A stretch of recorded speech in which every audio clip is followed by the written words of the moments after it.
over 1,500 years ago, in northern Wei's capital of Pingcheng, now known as Daunting in Shaanxi province, a stunning group of Buddhist grottos emerged at the foot of a hill called Wuzhou Mountain.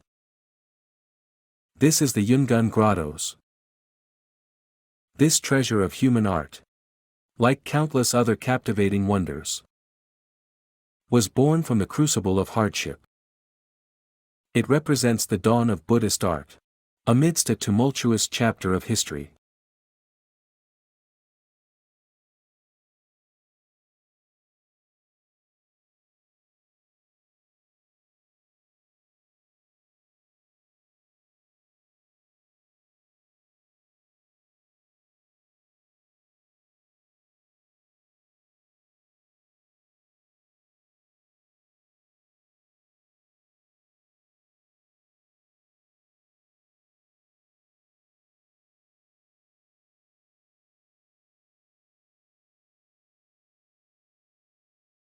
After Emperor Taiwu of Northern Wei, Talba Tao, launched the campaign to eradicate Buddhism, all the temples within the empire fell into ruin. The fervor for Buddhism vanished under political pressure. The Xianbei people living in Pingcheng no longer worshipped Buddha, but still offered sacrifices to heaven in the western suburbs. In 450 AD, along the road from Pingcheng to the sacrificial altar in the suburbs, travelers encountered a striking array of steles, inscribed with piercing words.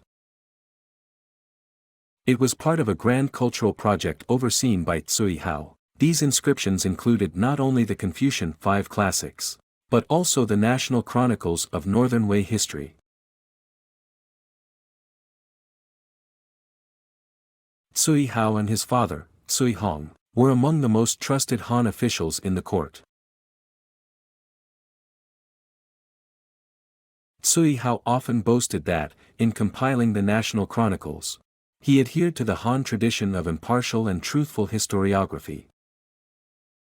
The national chronicles detailed the development of the Talba clan, founders of Northern Wei, with candid accounts of their marriage customs during their tribal era. But the Xianbei who were adopting Han customs found such unvarnished records to be deliberate affronts. The Talba clan originated in the greater Xing'an range, and remained to be a primitive tribe until the late Eastern Han. After conquering the Central Plains and adopting Han culture, they preferred to obscure their ancestors' way of life. Cui Hao, however, struck at their most sensitive nerve. Some scholars suggest that it was not why Cui Hao provoked the Xianbei nobility. Instead, the exposure of tribal customs served as an excuse for the Xianbei elite to purge Han officials like Cui Hao and abolish Talba Gui's system of primogeniture and other sinicization policies. The National Chronicles of Emperor Daowu was not much of a faithful record of marriage history, but more of an ideological narration of paternal lineage, so as to justify hereditary imperial succession. Yet, it was far from historical truth, or at least largely unhistorical. Leadership had been based on selection, but now the tradition was written as father-to-son inheritance. This was a radical departure from tradition. By this time, Northern Wei had largely established its imperial system, but the Xianbei aristocrats were still powerful. When the nobles made their grand procession to the western suburbs to offer sacrifices to heaven, their hearts were filled with fervent pride in their ancestors and the glory of their heritage. This sentiment resonated deeply, touching everyone from the elders to the youngest children. Yet, along the route to the sacrificial altar, they were confronted by another version of their history, which was carved into steles by the roadside. The choice of this location has puzzled us. Why did these steles have to be placed along the path to the sacred site?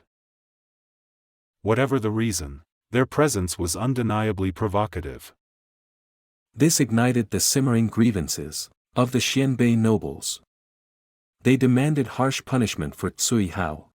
Despite his reliance on Cui Hao, Talba Tao dared not risk alienating the still powerful Xianbei elite.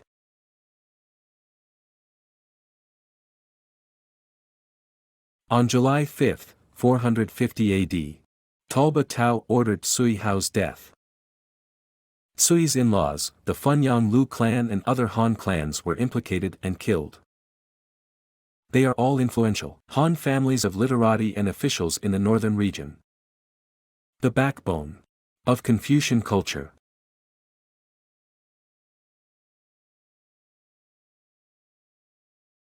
Cui Hao was a scapegoat for the tensions between Han and Xianbei. Emperor Taiwu's general policy was Sinicization. Cui Hao was tasked with implementing policies of Sinicization. However, such reforms inevitably clashed with the conservative northern tribes. While these conflicts could be contained within manageable bounds, peace prevailed. But when tensions boiled over, a scapegoat was needed to bear the brunt of these hostilities, providing an outlet for the bloodshed necessary to restore stability. In the early winter of 450 AD, just months after the execution of Cui Hao, Talba Tao mobilized 600,000 troops and marched to the south. The Northern Wei forces took only 3 months to reach Guabu Mountain, which was across the river from Jiankang, the capital of the southern dynasties, and even built a palace there. As the southern dynasties teetered on the brink of collapse, Talba Tao unexpectedly ordered a retreat, returning home with his massive army. The official history provides little explanation for his abrupt decision. One theory suggests that he suspected his son, Crown Prince Talba Huang, of plotting a coup in Pingcheng. When Talba Tao issued his edict to eradicate Buddhism, Talba Huang had advised Tanyao, who was ready to be a martyr monk, to recluse and wait for the change of the situation. Whether or not Talba Huang actually rebelled is unrecorded. But subtle clues hint at unusual circumstances. 3 months after Talba Tao's return to Pingcheng, the 23-year-old crown prince died from anxiety and fear. He was honored posthumously as Emperor Jingmu.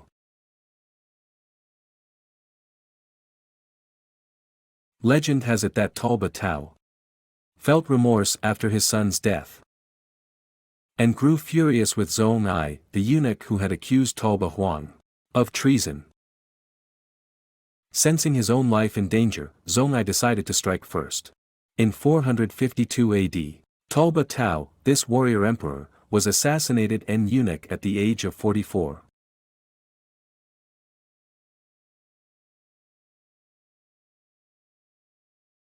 Political turmoil drained Northern Wei's strength.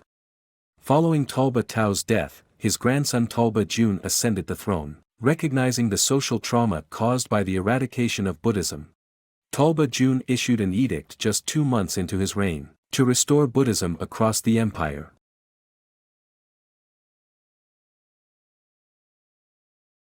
At the time, Buddhism was beloved by the people. Emperor Taiwu's suppression of Buddhism served his political aim, but it also went against the will of the people. So, Emperor Wencheng sought to win public support. It wasn't like he was personally zealous. Rather, the people wanted this religion. So the emperor needed it, and had to show more devotion than they did, in order to be a ruler loved by the people. That's the logic. Under Talba Jun's reign, Buddhism began to recover from the devastation of Talba Tao's era. Temples were rebuilt.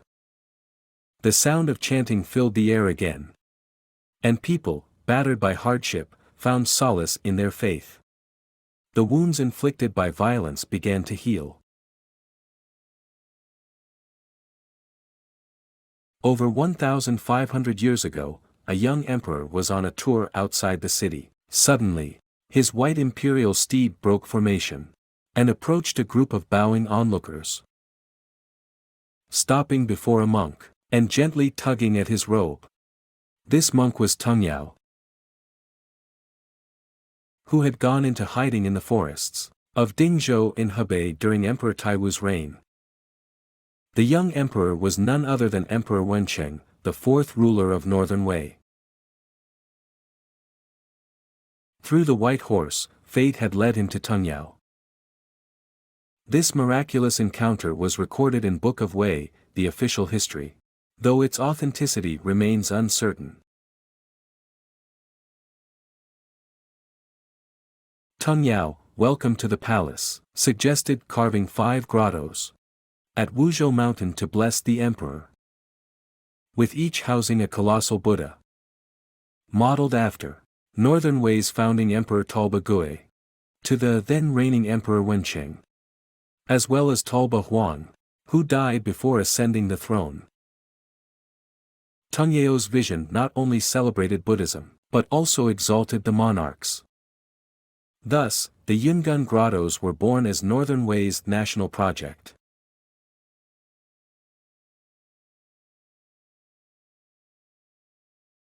Professor Su Bai of Peking University is a towering figure in Chinese Buddhist archaeology.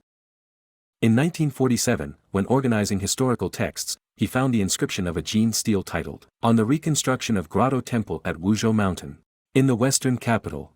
The inscription detailed the Jin dynasty's restoration of the Yungan Grottoes, and provided a brief historical overview of their original construction. It was a previously unknown record in Yungan studies.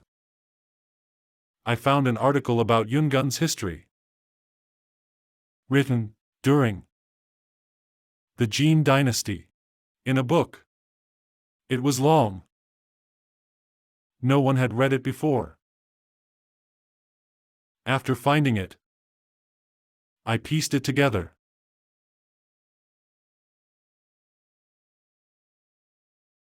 In 1978, combining his findings from the Jin stele with fieldwork at Yungan, Su Bai published a discussion on the periodization of the Yungan Grottoes, proposing a 3-phase chronology for their construction. He deemed the 5 grottos carved under the direction of Tanyao, numbered 16 to 20, after Emperor Wencheng's revival of Buddhism, as the first phase of the Yungan Grottoes. The period from Emperor Wencheng's death in 465 AD to the capital's relocation to Luoyang by Emperor Xiaowen in 494 AD was the second phase. The third phase followed thereafter. Tanyao's plan to carve the Yungan Grottoes wasn't a spontaneous idea. In Buddhism's birthplace, India, rock-cut temples served as dwellings for monks. Buddhism later spread to the Gandhara region, around present-day Pakistan and Afghanistan. Due to Alexander the Great's conquests, this region was once colonized by ancient Greece. It was the birthplace of Gandhara grotto and statue, an art marked by a heavy Hellenistic and Roman style. Alexander's campaigns had pushed as far as the western fringes of Sonling. In fact, a city not far to the west, across Sonling, is called Alexandria. A wave of Hellenized immigrants was left in this area. They reserved the tradition of crafting statues as depictions of their gods. Without Buddhism's introduction, their sculptures might have featured other subjects instead of Buddha images. Gandharan Buddha statues often display hallmark features of Greek sculpture: wavy hair, a white henna, and a halo behind the head. Their robes resemble the flowing garments of Roman senators or philosophers. At the end of the Han Dynasty, the earliest Buddhist grotto architecture and statuary, originating in Gandhara, traveled along the Silk Road into Xinjiang and Gansu in China, and later reached Pingcheng. As Northern Wei expanded, Alongside sutras and monks, grottos and sculptural arts journeyed eastward. Tanyao was from northern Luyang, a state that was conquered by Northern Wei. Located in the Heshi corridor, it had been a major Buddhist center in northern China. So, Tanyao was no stranger to grotto temples. Grottos were built by thousands of craftsmen, from diverse ethnic backgrounds. In addition to the Han craftsmen, there were Xiongnu, Xianbei, Jia, Di, and Chang, collectively known as the Five Barbarians, as well as artisans from Central Asia and India. Formerly hostile, farming and nomadic peoples, united in creating a new culture. They replaced the clash of swords with the sound of chisels striking stone, and dissolved past animosities through the serene smiles of the Buddhas. Thus, history set the stage for the creation of the Yungan Grottoes, opening an extraordinary chapter in the history of Buddhist art.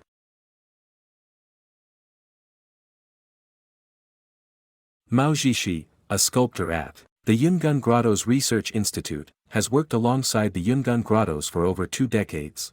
His deep admiration for Tanyao, the monk who initiated the grotto's carving, has long inspired him to sculpt a statue in his honor.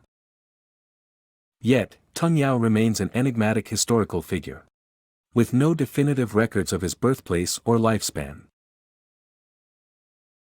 Mao often wanders through the grottoes, imagining Tanyao, and immersing himself in that distant era. The Yungan Grottoes were the largest Buddhist art project of their time.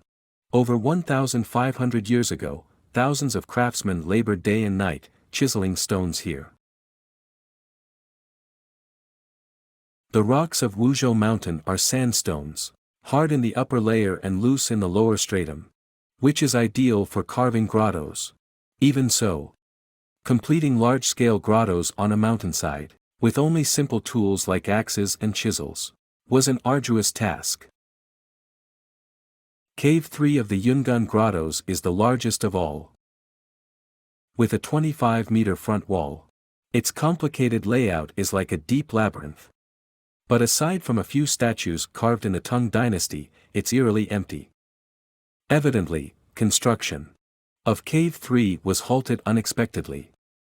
Nevertheless, the unfinished site of Cave 3 has been preserved to this day, offering invaluable evidence of Northern Wei era stoneworking techniques. The grooves on the walls reveal how craftsmen quarried the sandstone. These crisscrossing grooves divided the rock into rectangular or circular sections, into which wedges were driven to pry out stone blocks. That's roughly the way to obtain the carving materials.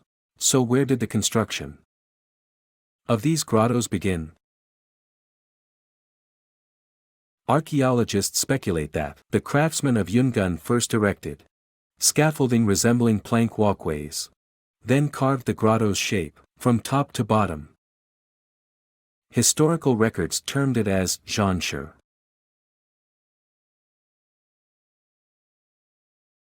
Near the window of Cave 3's chamber, marks left by Northern Wei chisels are still visible. Over 1,500 years ago, the first chisel mark in the creation of a grotto was struck at the place of window. The carving of the Buddha statues began at the top. Craftsmen started with the head, on the reserved section of rock, and gradually worked downward. This top-down approach to sculpting such giant figures makes achieving proportionality hard. We found it marvelous. Those craftsmen managed to carve statues towering over 10 meters from head to foot, with astounding precision. However, Cave 3 reveals that it wasn't that simple. Careful pre-design and planning preceded the carving. They worked according to plans, ensuring that rough materials are reserved for the large statues inside the grottos. They planned where to chisel and what to chisel, making a rough outline before refining it from top to bottom.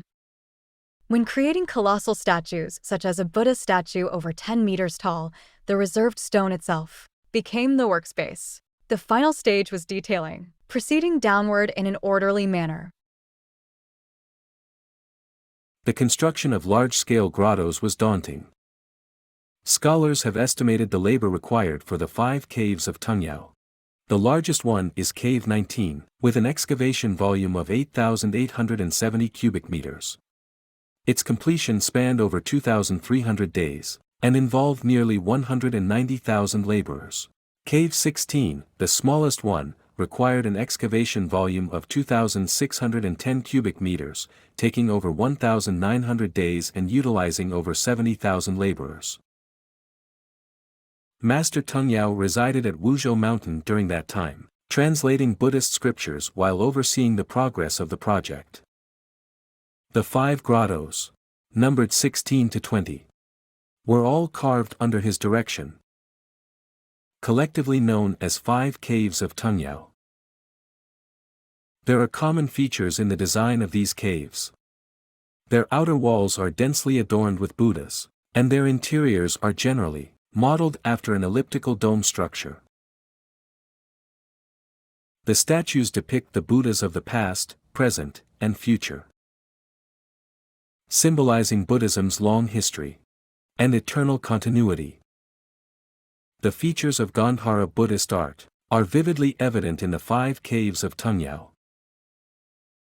Art historians regard the Yungan Grottoes as grandest and most important site of early Chinese Buddhism that came along the Silk Road, and the most typical pinnacle of Gandhara Buddhist art's transmission into China. Many believe that the 5 Caves of Tanyao with Gandhara artistic features symbolize the first 5 emperors of Northern Wei dynasty. However, debates persist over which statue represents which emperor, and which grotto was the first to be constructed. The prevailing theory suggests that, as Buddhism spread from the West, the most revered statue and grotto should occupy the West position. Thus, it is believed that when planning the 5 grottos, Tanyao placed the founding emperor in the most honored Western grotto, and built it first. By this reasoning, the statue in Cave 20 is generally regarded as the first one carved at Yungan, representing Talba Gui, the founder of Northern Wei dynasty. The sequence of these 5 grottos is thought to begin with Cave 20 in the west, and progress eastward, with Cave 16 being the last.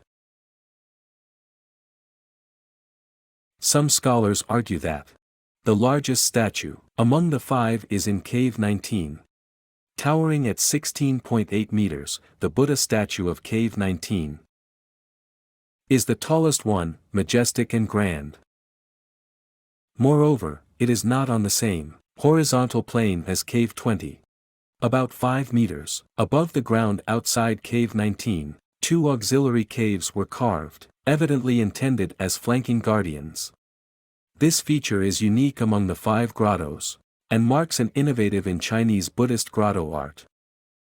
Based on this, some scholars assert that Cave 19 should represent Talba Gui.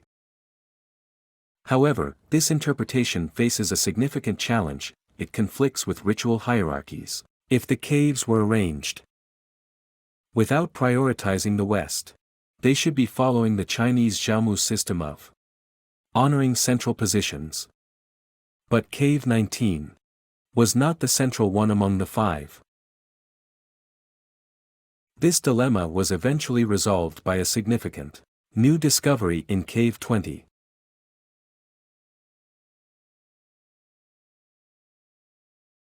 Yuan Xiaozhong is a researcher in cultural relics at the Yungan Grottoes Research Institute. He grew up in a courtyard right in front of Cave 20, growing up watching the Buddha in Cave 20. In his memory, the Buddha looked quite different from how it appears today. In fact, it resembled more closely the image captured by Chavan over a century ago. These are the photos of Cave 20 and the statue inside, took by Chavan over 100 years ago. They show the significant difference between Cave 20, 100 years ago, and what it looks like today. Back then, the Buddha's knees were hidden beneath a thick layer of earth. And the area in front of it was full of mud brick houses, where people lived. Cave 20, along with the entire Yungan Grottoes, was then in a state of disrepair. However, these photos from a century ago also reveal several similarities between then and now. In Buddhist statuary, the smaller statues flanking the central one are retinue. The retinue statue on the west side of Cave 20 has long been damaged. Yet, the central Buddha and the retinue statue on the east remain mostly intact. They are much as they appeared in photos by Siobhan over a century ago. At that time, the main statue in Cave 20 was the only one exposed to the open air. While the other 4 grottos had walls, doors and windows, concealing their statues within. The exposed Buddha allowed people to view, venerate, and appreciate this magnificent work of art without the constraints of space. However, scholars suggest that this exposure was actually the unintended result of a collapse. In other words, Cave 20, like the other 4 grottos, originally had a front wall, a door and windows. But these were lost due to a collapse that occurred prior to Siobhan photos. This collapse also damaged the west side retinue statue.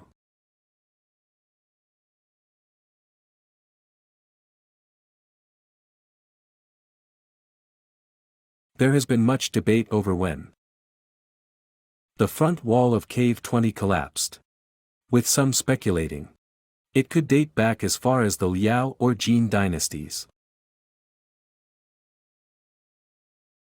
But a large-scale cleaning effort in the 1990s completely changed this understanding. Unlike today, the ground in front of Cave 20 at the Yungan Grottoes was not treated with any hardening measures during the rainy season. Due to the extensive underground water system, rainfall would form capillary water underground, directly damaging the grottos. In 1991, the authority decided to harden the soil in front of Cave 20. Before that, an archaeological excavation was conducted. During the excavation, an unexpected discovery was made. We discovered a staircase, beneath which was a head statue of a disciple. It was particularly exquisite. It is the most intact head statue in Yungan. The most complete sculptural head preserved in Yungan Museum's collection. Given this significant discovery, we reported it to State Administration of Culture Heritage, which promptly ordered further archaeological excavation.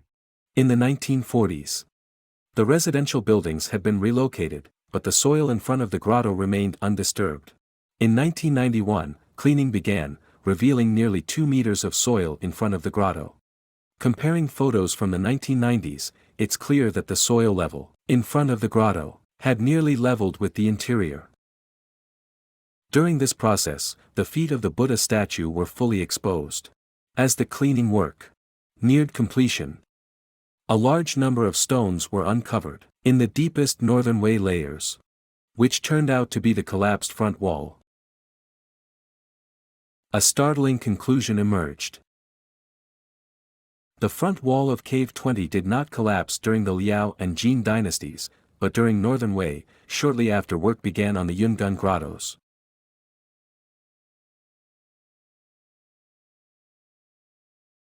Some experts speculate that, maybe in Tanyao's design, Cave 19 was planned to be the central grotto among the 5, symbolizing the founding emperor, Talba Gui. Cave 18 would represent Emperor Mingyuan, Talba Si, while Cave 20 would represent Emperor Taiwu, Talba Tao. However, during the construction of Cave 20, problems related to the soil layers caused a collapse. As a result, the craftsmen had to move Cave 16, originally planned for the west side, to the east, thus forming the present layout.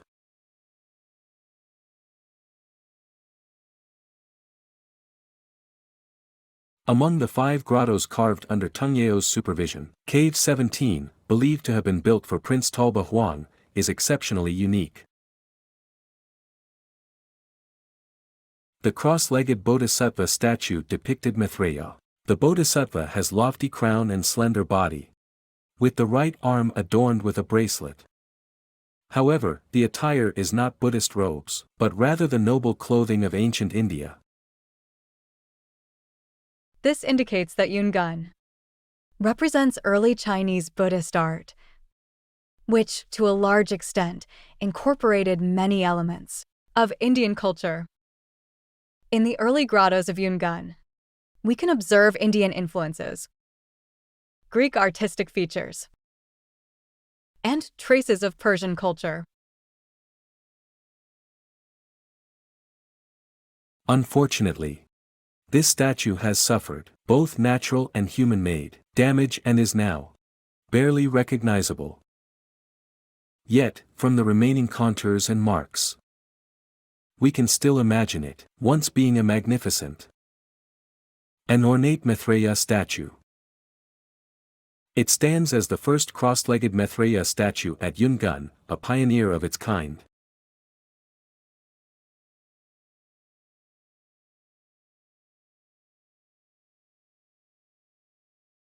Standing outside Cave 17, it is easy to notice that the surface of this grotto is not level with the ground outside, but is about 1 meter below ground level.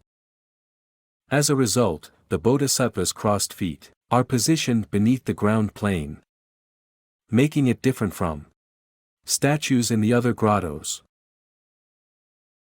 The entire statue is sunken, lower than the ground. Is this a flaw in the design, or is there a deeper reason behind it? Furthermore, the statue in Cave 17 depicts Maitreya, the Buddha of the future.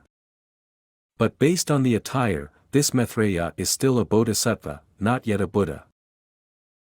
Why did Tanyao choose Maitreya to represent Talba Huang, and why freeze him in the Bodhisattva stage? Some speculate that Talba Huang died at 23 under the suspicion of his father, Talba Tao. He passed away as the crown prince, never ascending to the throne, and was posthumously honored as Emperor Jingmu. Perhaps this meant he could not be placed among the earlier emperors on equal footing. Thus Tanyao designed the statue to be positioned below ground level, and depicted Maitreya in the Bodhisattva stage, rather than as a Buddha. From the perspective of the sculptural idea of Five Caves of Tanyao in Yungan, all the statues represent emperors and should take the form of Buddhas. However, in Cave 17, there is a statue of a Bodhisattva, wearing a floral crown, and with crossed feet. This type of statue is commonly called the cross-legged Maitreya, and it is not a cross-legged Maitreya Buddha, but a Bodhisattva. For this reason, we say it depicts a Bodhisattva, not a Buddha. Which emperor does it represent then? Upon further analysis, it corresponds to Crown Prince Talba Huang, later known as Emperor Jingmu. It corresponded instantly. Therefore, we consider this statue to represent Talba Huang. In Cave 17, on either side of the colossal, cross-legged Maitreya statue, 2 large niches are carved, housing 2 Buddha statues. The seated one represents the past, and the standing one represents the present. Together with Maitreya in the center, they form the Buddhas of the 3 times. Although Talba Huang was never an emperor, the craftsmen still crafted the details of the statues, with the standards befitting an imperial ancestral hall. The lotus petals, small Buddhas, flying apsaras, and flame-like patterns adorning the Buddha niche, are all praise-inspiring. The full-figure deities of offering wear flowing garments, forming a serene landscape of the Buddha's realm.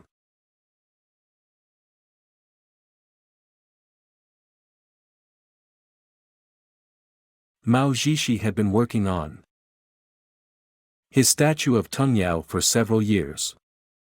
He'd create one and destroy it, repeatedly. As though he could never carve the Tanyao he envisioned. In times of frustration, he would visit the 5 Caves of Tanyao. Standing before the works left by Tanyao, he could feel the distant passage of time. He saw Tanyao, unperturbed by joy or sorrow, sending off emperors through the ages. This is the easternmost one of the 5 Caves of Tanyao. It is numbered 16. In terms of its structure, Cave 16 shares common features with the other 4 grottos. An oval-shaped floor plan, a tall vaulted ceiling, and a massive Buddha statue that unites human and divine, facing south with its back to the north. The 5 Caves of Tanyao have horseshoe-shaped vaults. But scholars like Liang Xiqing and Su Bai believed that this kind of vaulted ceiling did not exist previously. They think it was invented by the craftsmen of Pingcheng. Later archaeological discoveries in Pingcheng unearthed models of felt tents. There were 2 different types. I had previously shared this view, but I later came across expert opinions suggesting that the design of 5 Caves of Tanyao was actually inspired by these felt tent models. The colossal statue in Cave 16 stands 13.5 meters tall, barefoot on a lotus pedestal. It is the human divine unity of the 4th Northern Wei ruler, Emperor Wencheng.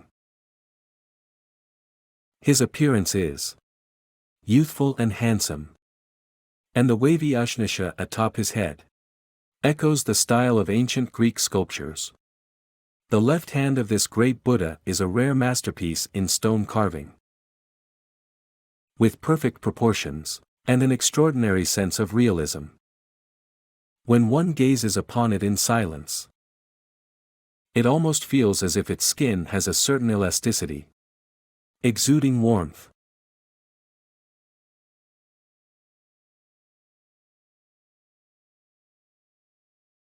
The most challenging aspect of creating human figures is undoubtedly the sculpting of the hands. If we have the opportunity to visit Dunhuang, we will notice that many of Zhang Darqian's reproductions focus on hands, carefully carved to perfection. Thus, hand sculpting is a highly difficult task, while painting is already a challenge. The round sculpture technique used in the Yungan grottos adds another layer of complexity. Moreover, the craftsmen worked high above the ground. The realism of this hand is striking. Upon closer inspection, even the fingernails are intricately carved. It's incredibly hard. This colossal Buddha statue has a slender form, and stands in a posture that effectively showcases the flow and folds of its robes. Though the lower part of the statue has weathered and eroded over the millennia, the well-preserved upper body still allows us to catch a glimpse of the overall beauty of its attire. However, this statue, which bears the influence of Gandhara art, also features distinct Chinese elements. The most significant feature of the statue is the beauty of its garments. It presents a completely different style from the early Buddhist robes. While early Buddhist attire typically draped over the left shoulder or covered both shoulders, this Buddha wears a Han-style garment with a knot tied at the chest, resembling a tie. Many believe that the Chinese were wearing such attire with a tie-like knot 1,500 years ago.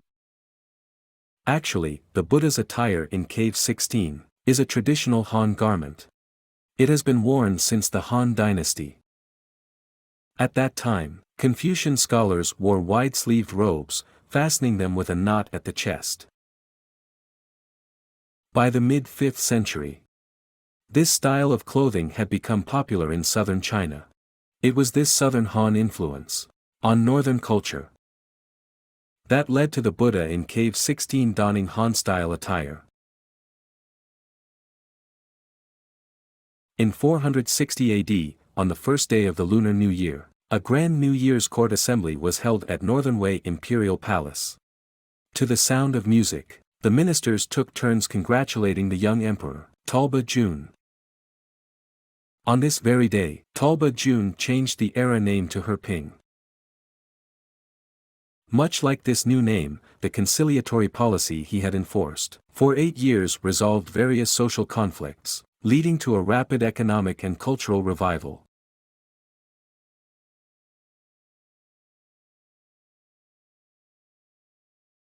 Meanwhile, in Europe during the same period, the situation was quite different. On Christmas Eve of 496 AD, King Clovis of the Franks was baptized by the Pope, officially converting to Christianity. From then on, Christianity began to intervene in the political affairs of European nations. Over the course of several centuries, it eventually gained power to overshadow secular regime. During the long medieval period, although the Church preserved and created culture under its dominance, any ideas that contradicted Christian doctrines were declared heretical. In contrast, the history of religious persecution in ancient China was remarkably short. Different religions, under the rule of secular powers, developed equally and blended with one another. In the Tang dynasty, apart from Buddhism and Taoism, 3 other foreign religions were honored by the royals. They were Zoroastrianism and Manichaeism, founded by the Persians, as well as Nestorianism, a branch of Christianity.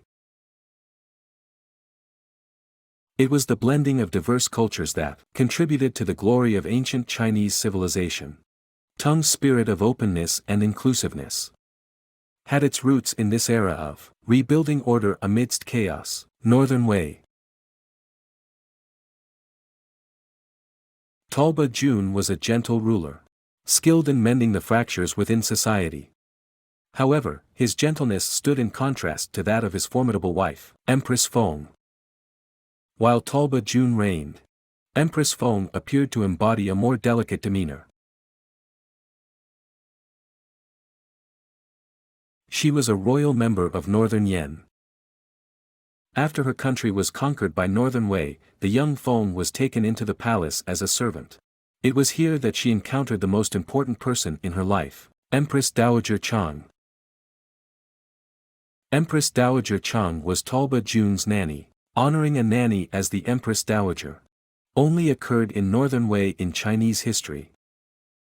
It was due to the dynasty's tradition of killing the mother of the crown prince. The royals of Northern Wei despised women's involvement in politics, always having the mother of the crown prince executed after his establishment. This peculiar practice is said to have been prescribed by Emperor Daowu, Talba Gui. The story began in 409 AD. Talba Gui was then caught in the whirlpool of political struggles and declining health. The empire he founded was at its peak, having nearly subdued all of northern China. The civil administration, designed by the Han, was operating smoothly, and the once nomadic people were gradually adapting to agricultural life. The capital, Pingcheng, flourished. However, when Talba Gui sought to pass the throne to his eldest son, Talba Si, as the Han dynasties did, all political tensions came to the surface. In the Central Plains, the system of primogeniture had been a tradition for millennia. Yet, the nomadic Xianbei people followed a different system, tribal election, and succession by brothers. Since most of the mothers of the royal princes were from other tribes, the Xianbei nobles remained wary of these women, constantly on guard against any influence they might exert over the emperor.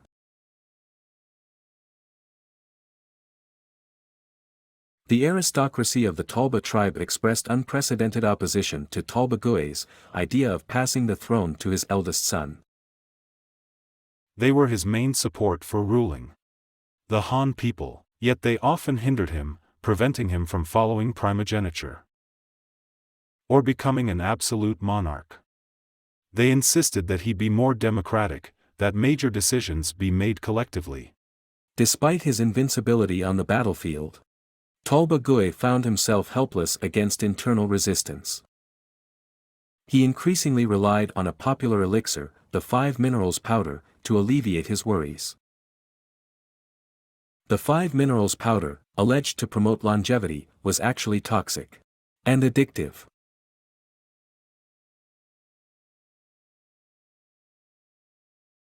Those who consumed it reported a sensation, as if a burning hot knife was pressed across their chest and abdomen.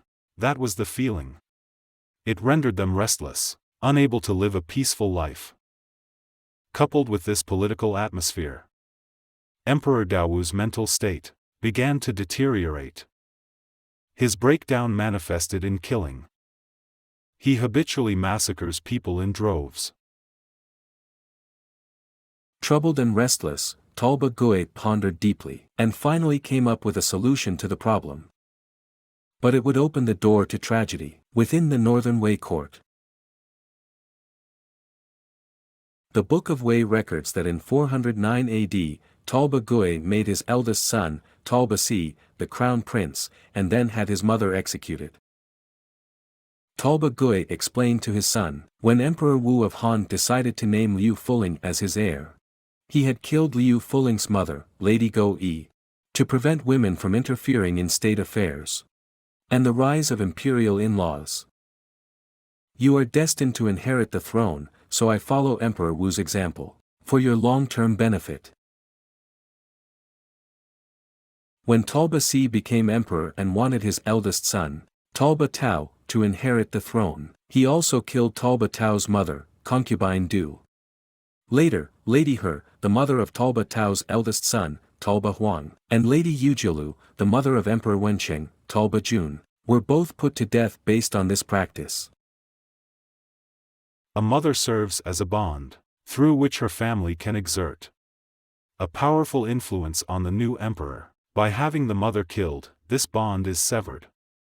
Nevertheless, the motherless child still needs to be raised, and thus requires a nanny. This nanny often attains a status close to that of the mother. In Northern Wei history, these nannies were given a special title, Nanny Empress Dowager. After the death of Emperor Wenqing's mother, Chang rose to become the Empress Dowager. She then appointed the 10-year-old Feng as the concubine of Talba Jun. A few years later, following the old practice, the mother of the crown prince was executed. The crown prince was entrusted to Feng for upbringing. This made her the Empress of Talba Jun, and the de facto mother of the royal heir. It can be said that Empress Dowager Chang placed Feng in a position to shape the course of Northern Wei history. Later, not only did Feng shape the Northern Wei Empire, but she also deeply influenced the Yungan Grottoes. However, before she wielded core power, there was no direct connection between her and Tanyao, the Yungan Grottoes founder.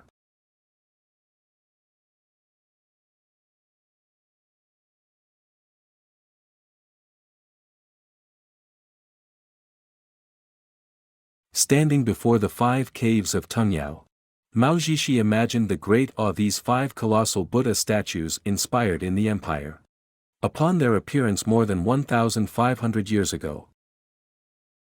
This was the founding work of the Yungan Grottoes. The statues, steeped in the rich style of Gandhara art, exude the raw power of the Xianbei people, yet subtly reflect elements of Central Plains culture.